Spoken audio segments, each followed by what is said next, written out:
Okay, you are live, Katie. Go ahead. Hey, there we go. Thanks, Heidi. Heidi is going to run and get her light. And that's where we are going to kind of talk about today, how the light shines in the darkness, yet the darkness has not overcome it. And there's no way that darkness can overcome light. If light's there, Jesus, then he'll always be there. So what I'm curious to find out about you ladies today, first off, is your Christmas trees. Are you a white light lover, or do you love all the colors? This year we went white lights. So, because my goal every year is I want to be able to read a book by the lights on my Christmas tree. So the white lights help with that. Gets pretty bright. So, how about you, Heidi? Do you have your tree up? I do. Well, we put ours up like the week before Thanksgiving usually. Yeah, I like to enjoy it for as long as possible.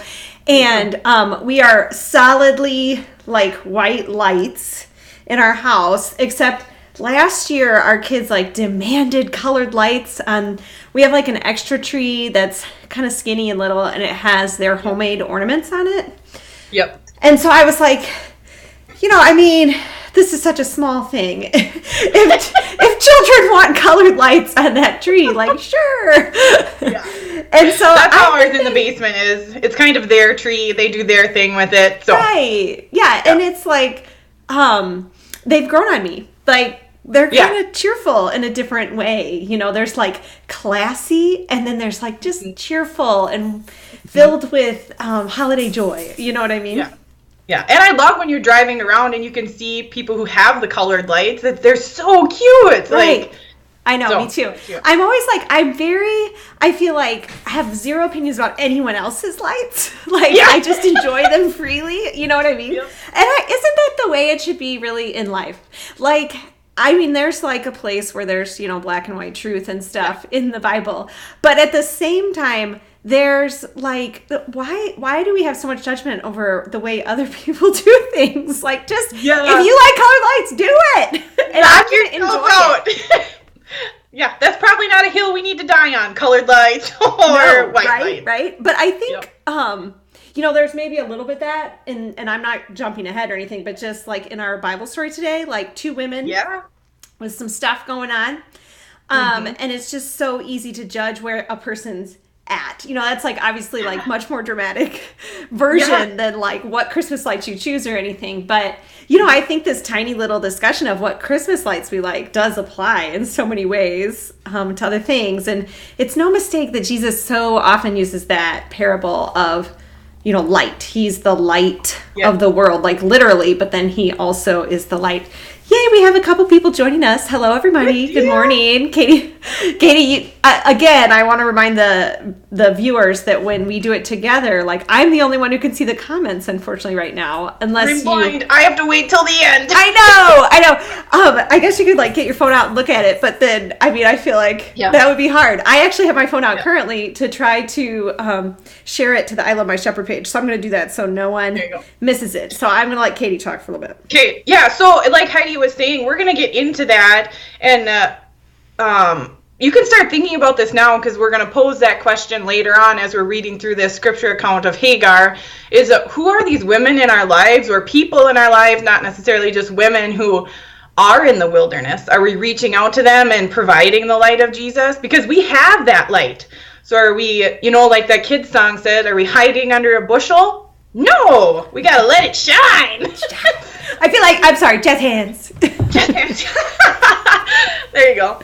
I told my confirmation class last night, like, the world really needs more jazz hands. Like, it's a small thing we can offer, Everybody would be so much happier. Right. Joy, I got the joy down in my heart and with my jazz hands. So. It's just showing with the jazz hands. I know, right? It's like coming out. Let it out, right? Oh, awesome. Okay, so if you're watching the replay, let us know what your fave Christmas lights are. The colored or the white. So, but before we get into today's reading, which will be from Genesis 21, verses 8 to 21. So I just want to recap a little bit about what we looked at yesterday. So yesterday we saw God making promises and covenants with Abraham and to Abraham. And when he gave him his big covenant and showed him little pieces of what would happen, Abraham was sleeping. And I just love that. I mean, it shows hugely how much God is in control of it and how we just get to be a part of it. He just includes us in it. It takes that pressure off of us, and we can just rest in his goodness instead of, oh, am I going to do the right thing? Yeah. So, which is important to look at that, but... I think so. Like, have you ever heard the Christmas song, I think it's called While You Were Sleeping?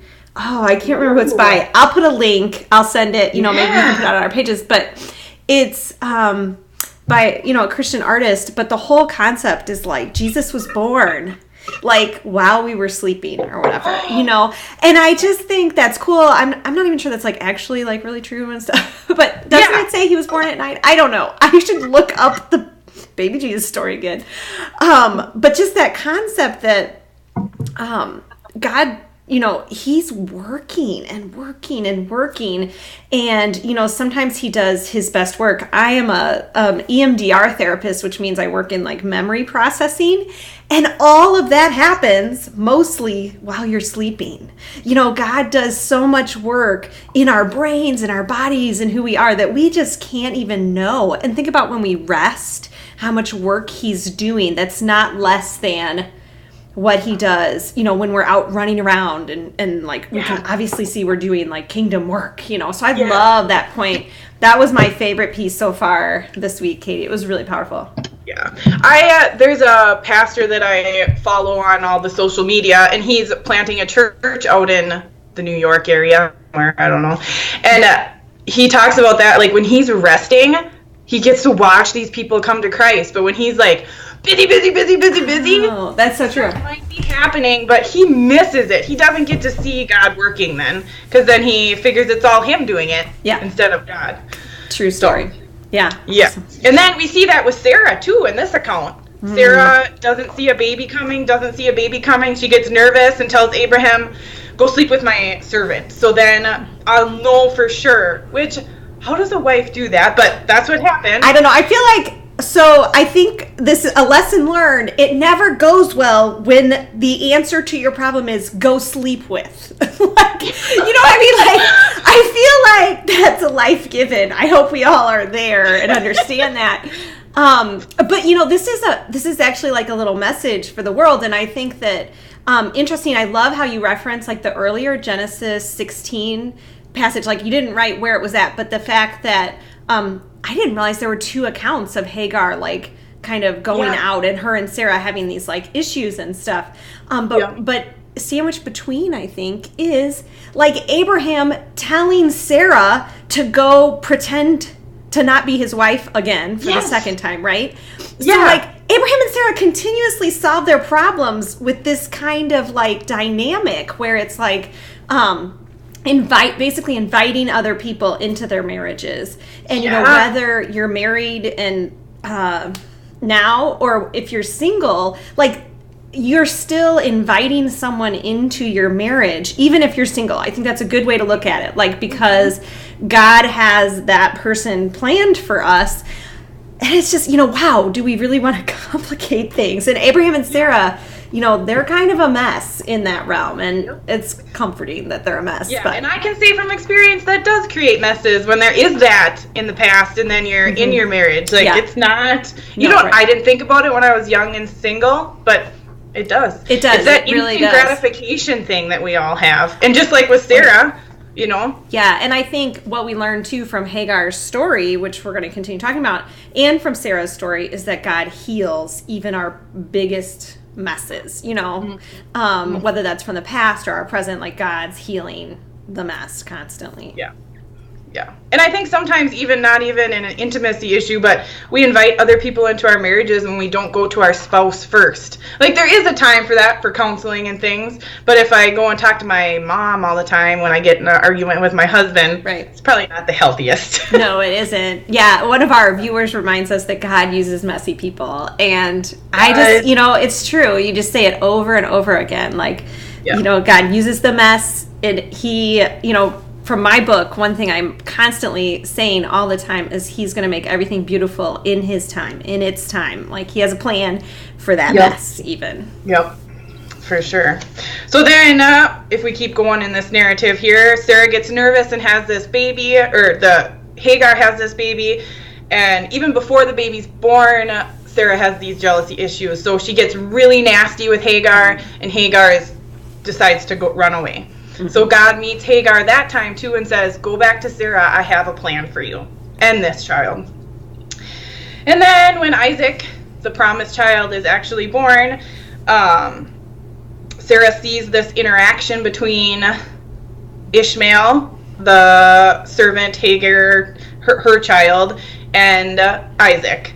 She gets upset about it and tells Abraham, you have got to get rid of that kid because this is not okay. So that's where we end up here. We see Hagar in the wilderness, and we get to see what God does for her and to her. Mm-hmm. And I think it is strikingly similar to the account of Jesus when he meets the Samaritan woman at the well, too. Mm-hmm. So, and it's fun to see those in the Bible in the Old Testament and the New Testament. It's confirmation that God doesn't change. He's the same person then and now. Mm-hmm. So I guess we will start reading in Genesis 21, 8 verse, and then it starts at 8 and we'll go to 21. And it says, and the child grew and was weaned, and Abraham made a great feast on the day that Isaac was weaned. But Sarah saw the son of Hagar, the Egyptian, whom she had borne to Abraham, laughing. And I've heard people a lot smarter than me say it was more than just a laughing at Isaac. It was a mocking. And either way, Sarah shouldn't have cast people out into the wilderness. Right, but right. That's the picture we have there. Yeah, I think it's really helpful, again, in reading the whole story and the earlier stuff with Hagar and Ishmael, too. Like you said, she had kind of more of a party of trying to, get out of the situation. She's the one who kind of sent herself out that time. Mm-hmm. And it was really interesting to me that, it's important to recognize in this situation here, not to diminish, okay, we are never going to shame women in their struggle, in their trauma. This is just, we're not going to do that. It's interesting to me that in this particular story and all the, what we're really talking about is, family dynamics here. It's one giant family, that everybody has some issues. Everybody's got some stuff going on that never excuses anything that Sarah did in sending her out. These two boys, while Ishmael was, it sounds like very clearly in the wrong, they're children. We are called to guide, and parent those children, not to send them out or whatever. And so I thought that was really interesting, the back and forth and just them having their strange dynamics and stuff. And I think in life that's so often, there's never just one side to a problem. There's never just one voice to be heard. There's a lot going on here. And instead of letting God solve it, instead of asking God and inviting him into the situation that he's already in, Sarah decides to do something just to get rid of it, and problems don't go away that way. They just don't. Yeah. And what a good reminder for us when this is the season where a lot of us are going to spend a lot of time with family. Yeah. That there might be a lot of dynamics going on that aren't so fantastic. Right, or exactly. we don't know how to deal with them. Yeah. And invite God into those situations. Exactly. Yeah, I was going to say, at this stage in the story, that's what comes to mind, is what could have Sarah done to just invite God in? Mm-hmm. Because even when we've totally messed up, he can recoup a lot better than we can. He's got better plans. So yeah, in those big messes is when it's hard. Yeah. So hard sometimes to go to him because we think, I got to fix this before I let him know what's going on. But obviously he knows, just like Adam and Eve, he called to them because he knew where they were at. Right, exactly. Definitely. God always wants us to be like willing. He never needs us to be ready. Like that's not we'll never get there, you know. He wants us to have open hearts, you know. Mm-hmm. For sure. Alrighty, so we'll pick up at verse 10 then. And it says, "So she said to Abraham, 'Cast out this slave woman with her son, for the son of the slave woman shall not be heir with my son Isaac.' And the thing was very displeasing to Abraham on account of his son. But God said to Abraham, 'Be not displeased because of the boy and because of your slave woman. Whatever Sarah says to do, do as she tells you. For through Isaac shall your offspring be named.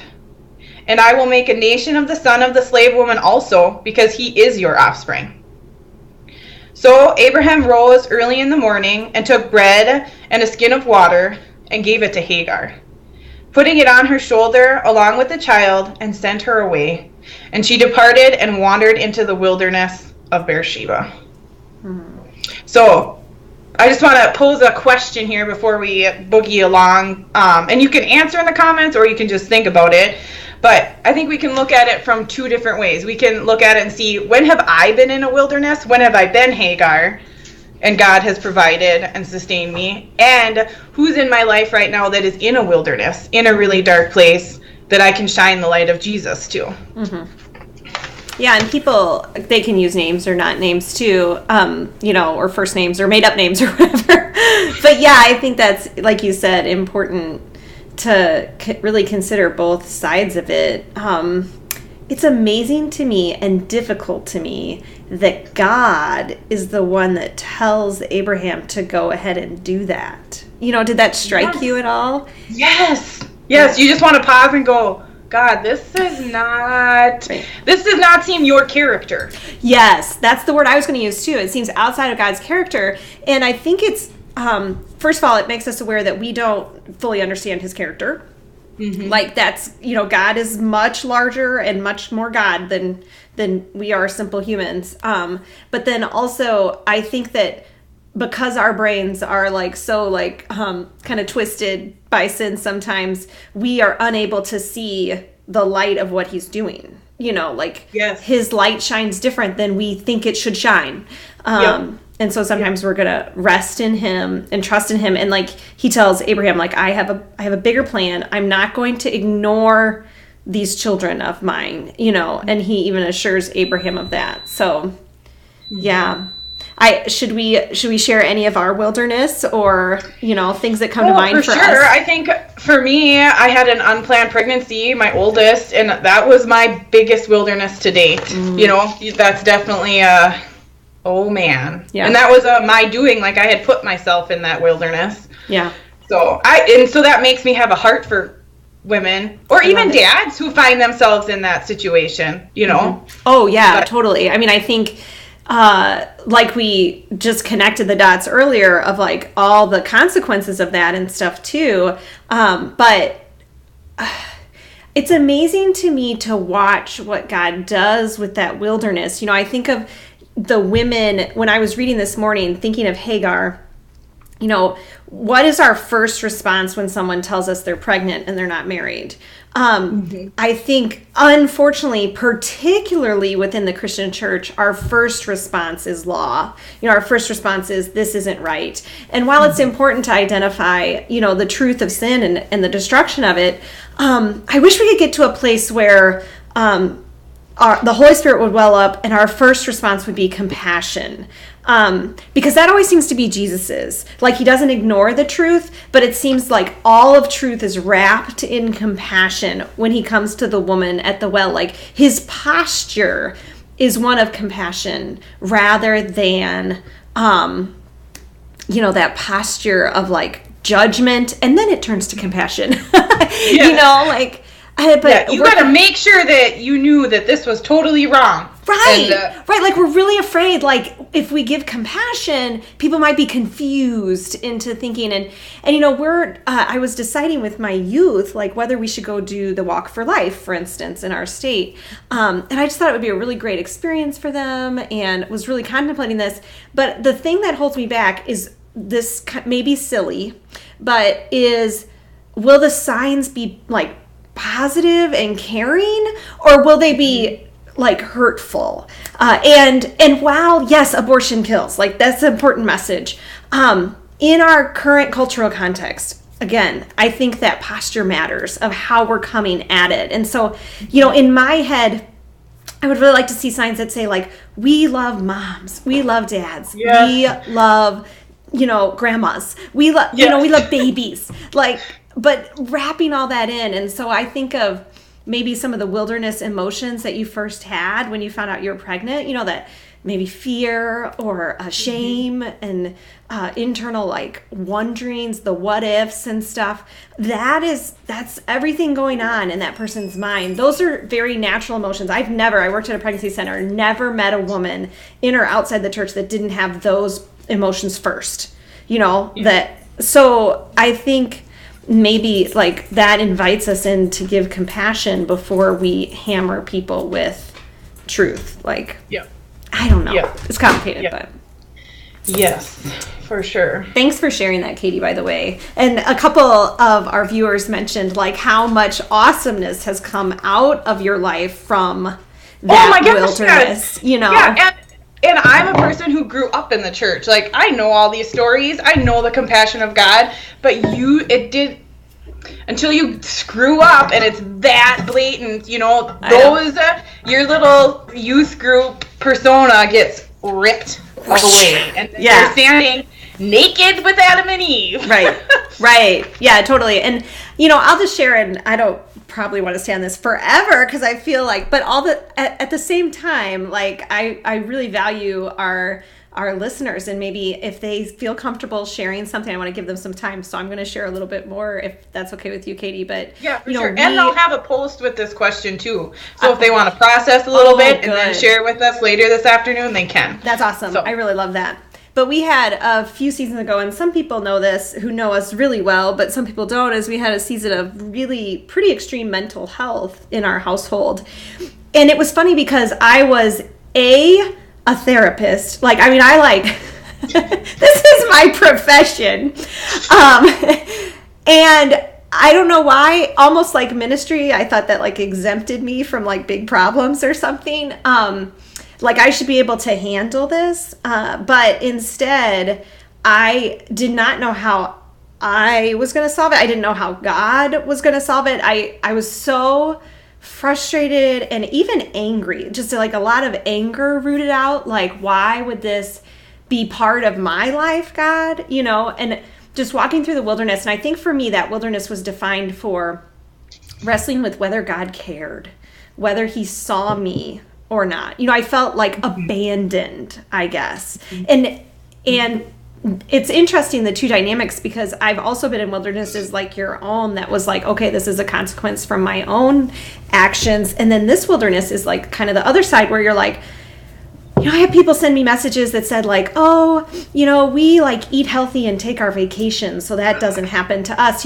This, honestly, I really believe there's nothing we could have done different. And it's been years and I've like really processed that. I don't think there's anything different we could have done to avoid, our own mental health baggage. Part of it is DNA, part of it is the stress of ministry life and things like that.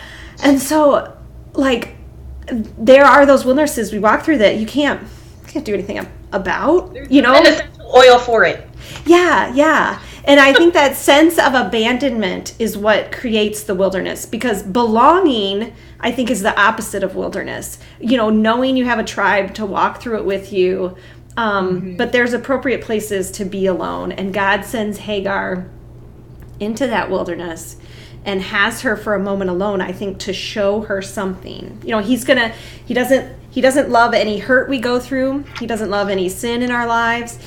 He doesn't love darkness, but he will absolutely use it for whatever he's going to use it for. So. Yeah, and that's hard to see, especially from a God that we tell everybody, he's all loving.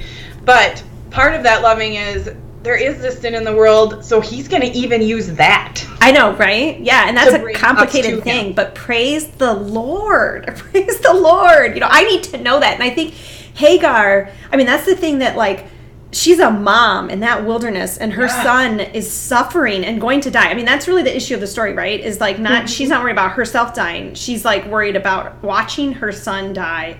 And God is like, absolutely, I'm there. I'm going to use it. And he sends her just what she needs. And it's interesting to me that he never takes him out of the quote unquote wilderness, not metaphorically, but like very literally. Like it says that Ishmael is like a man of kind of the wilderness, and he learns to use the bow and all this stuff. And so I think about our own lives.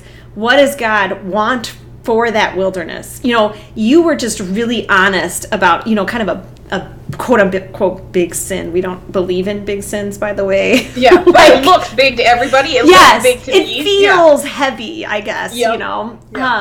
But you were really honest about that. God is like using that wilderness, and he wants to use each of our wildernesses, whatever they are. I think that testimony is part of what he's doing, writing it to share with other people, because there is someone listening that has had that wilderness, and they need to know they're not alone, because that's what brings you out. Or they're a parent of a daughter who's in that wilderness now, like, so. Amen. But I think should we keep reading here, or?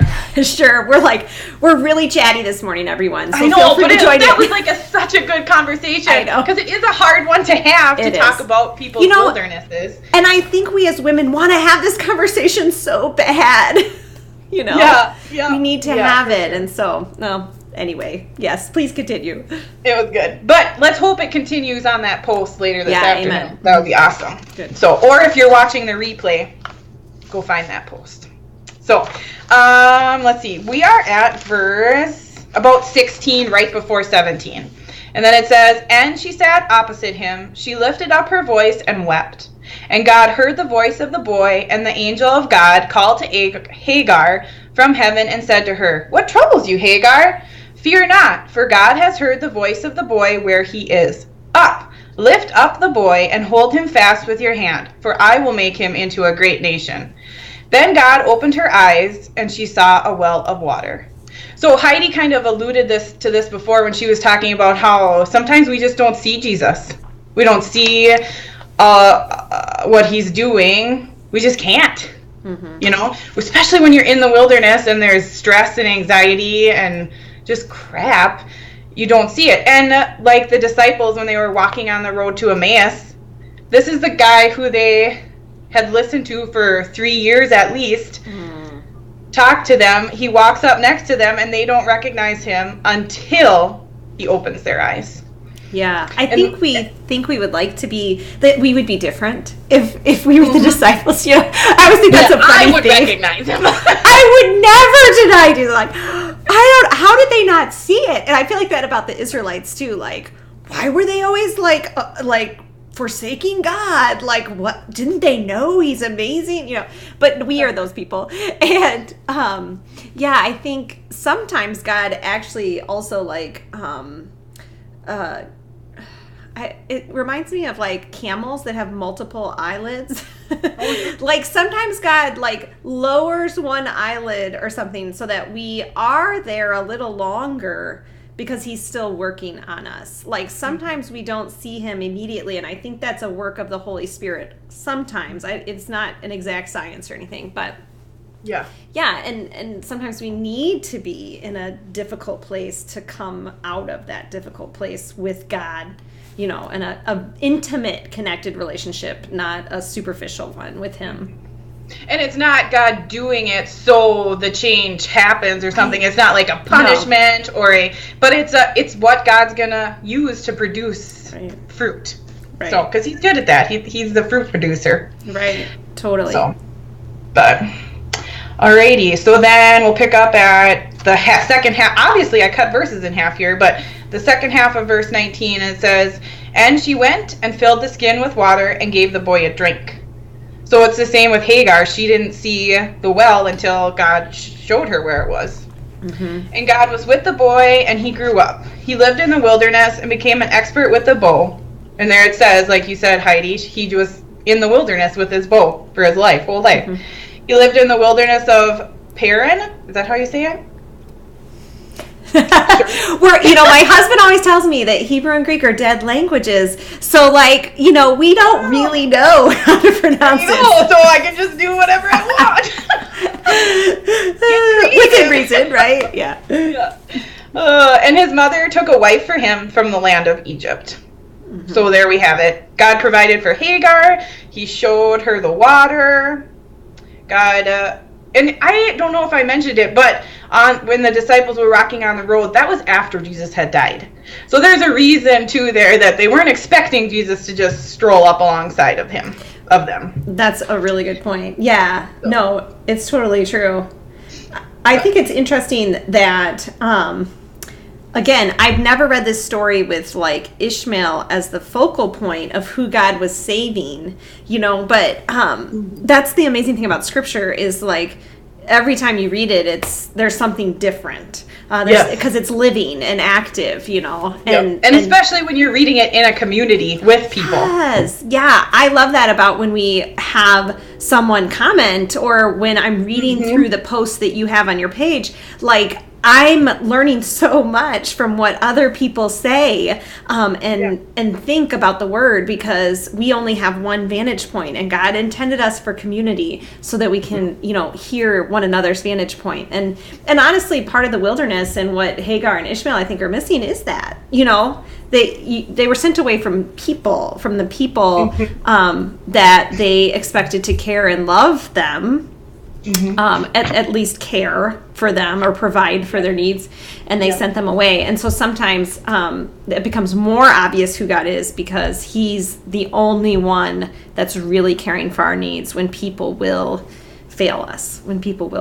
So one of our viewers said that God in the wilderness always sustains with his promises. And I think that's a really good word. Yeah. Yep. Like those promises is what we're discussing today. What does God say he is? And we're going to stand on that. Even when we can't see it, the promise is there. Just like when God was showing Abraham the stars, he didn't have kids running around at his feet. God just said, look at the stars. Here's a tangible reminder. Sometimes we get those tangible reminders, sometimes not. Yeah, and it took years. It took years for that to come to fruition. And so God's time is so different than ours. Again, because Ishmael lived in the wilderness forever, and not to take it too literally. So again, these are just thoughts and insights. We're not creating doctrine here today. Yeah, this is just us talking back and forth. Right, so exactly. Open conversation. That's heretical. I know. They're gonna take away my author license. No, I'm kidding. But I think it's interesting. One of my studies on the book of James is called Good Gifts, because one thing I started to realize through my own wilderness is that maybe God defines good a little different than I do. And so, I don't think any of us would be like, let's go be John the Baptist and live in camel's hair and live in the wilderness. But that was absolutely good to God. When it's not sin, sin is not good, and we never want to put it in good. But I do think there's a lot of things that aren't sin that we are not enamored by, but that God is the wilderness is good. Maybe there's that place where it is. Yeah, he uses it, so it's good if, And that makes me think of the verse, God works everything to the good of those who love him. That gets used a lot. That doesn't necessarily mean that you're going to be a millionaire, or it just means he's going to use all this stuff to keep that relationship with you. Yeah. Yeah, the relationship is always primary to God. And before we sign off, because I think we're almost chatted for 30 minutes. Oh my minutes. gosh, yeah. Anyone watching the archive they could fast forward to parts that are helpful for that. No, it's a good conversation, so I do not feel bad, but. I think it was fruitful. So, the connection between this and the Samaritan woman. So if you want to go, I'm not going to make you listen to me read the 45 verses, but it is found in John 4, verses 1 through 45. So this is where Jesus is in the wilderness, essentially. He's not necessarily in a town. He's near a town because there's a well. And he comes upon this woman, finds her there, and he knows her. She asks him questions because she recognizes that he's a prophet, but not necessarily the Messiah. And he tells her things about her. He tells her that he knows that she's had 5 husbands and now she's living with a guy she's not married to. And then he provides her the living water. Mm-hmm. And what comes off of that too, now if we look at it like who are the Hagars in our life, she goes back and tells her whole village and they all listen to her and come and chat with Jesus. Mm-hmm. Yeah. Yeah, I mean, God does really powerful stuff through that. And I think it circles back to the beginning of our conversation is, how do we reach out to those women who might be in the wilderness, the people that might be in the wilderness around us, men and women and children, and elderly and everything. But I think, Jesus went to the well in the middle of the day. No one goes to the well at the middle of the day. And commentators point that out all the time. She went to the well at the middle of the day, likely because that's when no one would be there and she wouldn't have to answer questions and deal with their embarrassment and maybe perhaps mocking like we see in the Hagar and Ishmael and Sarah and Isaac story. And so, but Jesus went there. He didn't avoid the well at the middle of the day. Like he went into, he knows he's Jesus. But I think he gives us insight. Where can we go in the middle of the day? Where can we go to enter people's wilderness, to sit with them, to be with them, to care for them? Man, I know it's work. I know, and we have kids to care for, or we have families, or we have school to do, or whatever. But I think that God does so much cool stuff when we enter into someone else's wilderness. Mm-hmm. Well, and so many times I think what holds us back is I'm not sufficient to do it. Mm-hmm. But that's just my pride saying I think I'm going to do it. That's totally God's true. going to do it. Yeah. God's going to do it, not me. I think that's a really good point. Yeah. What is kind of getting in the way of that? Yeah. Or I can't fix all their problems, so why even help them? Right. But no, totally. Someone had a comment and oh no, now I'm playing Us on my phone. I was trying to look up somebody's comment and I missed it. It came up on my screen really fast and then I know. Don't you? I've done that in public places and it's a live video. I know, you're like, oh no. I know, it's like, is that me? I'm like, Shane. Yes. But I'm going to go back through it. I know you are to look at the comments and I can't wait to read them and respond. And then we also, we'll have the post later today. So that'll be exciting. Yeah. Yes. I'm excited to read those, where we see people in the wilderness or where God has met them in the wilderness. And you don't even have to go into specifics if you don't want. But I think it's encouraging to hear, even just to say, yep, I've been in a wilderness and God provided. Right. So. And hearing each other's stories is a very powerful thing. And I think even maybe considering what are vague wildernesses that people go through in life when you look around you, that might be also helpful because there's a lot of them and they're all different. And being aware of them will help us see, the person in the grocery store and the person in our church and all that stuff. So somebody just said the ministry of presence is often overlooked. Yeah. Just sitting with someone is so powerful. We don't have to have words. And I think, like you said, we get trapped because we're like, I don't have the skills. But sometimes when I open my mouth, that's a disaster. So Lordy, instead, just being there. I talk about the ministry of noticing a lot, just noticing someone's there. Noticing someone and opening that relationship. So I read a book by a Mennonite pastor, I think, and it's called it's about ministry in a rural community, and that's where I'm at. We're in a pretty rural community, and he said he has this whole chapter on abiding that is just gorgeous. Ooh, that sounds good. You'll have to put us a link. I will. I'll put a link. I can't even remember. I was hoping I had it on my bookshelf. That's why I was looking. I know, right? I don't. Can look it up on Amazon and link us later. Yeah. But I will. Katie, do you want to pray, or do you want me to pray, or? If you want to pray, that would be fantastic. Okay, let's do that. Okay. Oh, that's my Labradoodle who also wants to join. Captain, shush it. Okay. Dear Heavenly Father, we thank and praise you for this study session. We thank you for barking dogs, and we thank you for coffee, and we thank you for people gathering together. Lord, please be with women and men, Captain, children, and all of your people, all those who don't know you, and help us just to look to you in our wildernesses and beyond. In Jesus' name, amen. Oh my gosh! The dogs! You're just saying amen too! I know! Okay, I'm going to let you go because my dogs won't stop barking. barking. Talk to you later. Bye, you guys. Thanks for joining us. Bye.